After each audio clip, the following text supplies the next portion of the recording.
finished the Water 7 arc of One Piece, and I was asked if I had any theories, and I've got a couple that I've written out, and honestly, I'm not sure if these are like super off-base, so honestly, if they are, just don't tell me. I mean, don't tell me anyways, because I don't want spoilers, but my Water 7 review will be coming later on today, or tomorrow, depending on when I have time to film that. But we got the mention of Luffy's grandpa from Aokiji, which I was already having so many questions around his lineage because of the D names, and so I'm wondering if he's either directly related to Roger, or if his parents or like family were part of Roger's crew.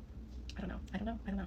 I really do think that there is so much more to the devil fruits than we are being told, because someone called Robin a demon, and I'm wondering now if certain devil fruits have the ability to turn someone into a god or a demon. I don't know. I feel like there is so much more that you can unlock with these devil fruits, because it doesn't just make sense for them to give you a certain power. I mean, it does, but we've seen Luffy be so fucking strong, and I feel like that shouldn't be just a attribute of the Gum fruit.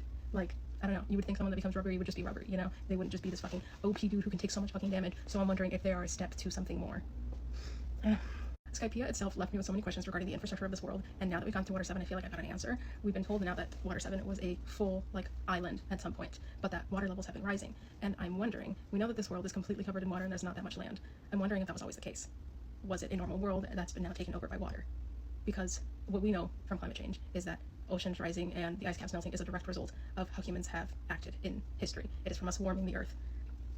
I hate to like theorize so much. Sometimes I feel like I'm reading too much into things, but if I take that knowledge that I have on it, and the fact that Oda has taken so much inspiration from realistic aspects of the world, it makes me think, has someone in this world sped up the ocean rising aspect of this world? I don't know, because when you look at the way that Aqua Laguna behaved this time around at Water 7, they talk about how it's so much more aggressive than it used to be, and I feel like when you see insane weather patterns like that don't make sense, not taking into account that this is the Grand Line, then you start to think, is this human manipulation? So I don't know. And I feel like if that is the case and oceans are rising and it's trying to become like an ocean only world, is that because the combination of all oceans would then make the all blue?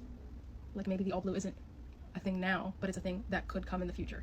And then the last thing that I have is we finally got a little bit more insight into Robin, not too much, but there's all these mentions of the O'Hara incident and how there was a buster call that had to be done and she was the only survivor. And I don't know why they give so many flashbacks to Black Widow and the Red Institute, and so I'm wondering, and oh my god, I don't even know if this is like super off-base truly. I feel like I sound crazy saying this, but I'm wondering if the O'Hara Institute was a sort of orphanage where, I don't know, kids of pirates ended up, and they ended up being trained as like assassins or, I don't know, government agents or some sort of training like that, and then, I don't know, things went awry, maybe they were rebelling, and so the government decided to just take them all out. Now, how would have Robin survived? I have no fucking clue. I don't know, but that was, truly, like, when we started seeing her and how she was working with CP9 and all the, like, sort of shadowy activities and her being controlled by them because of her one goal and then protecting the Straw Hats, that truly just, like, gave me Black Widow flashbacks. And, yeah, so I don't know. These were my theories so far. You know, a lot of you wanted to hear them, and I could be very, very wrong. I have, like, one major spoiler for One Piece, and it's not anything to do with this. I haven't really been reading a ton of comments in my videos. I've seen some that sound, like, really, really insane. Like, the whole Law Fix's backstory, like, I don't really believe that. So, yeah, I hope you enjoyed this.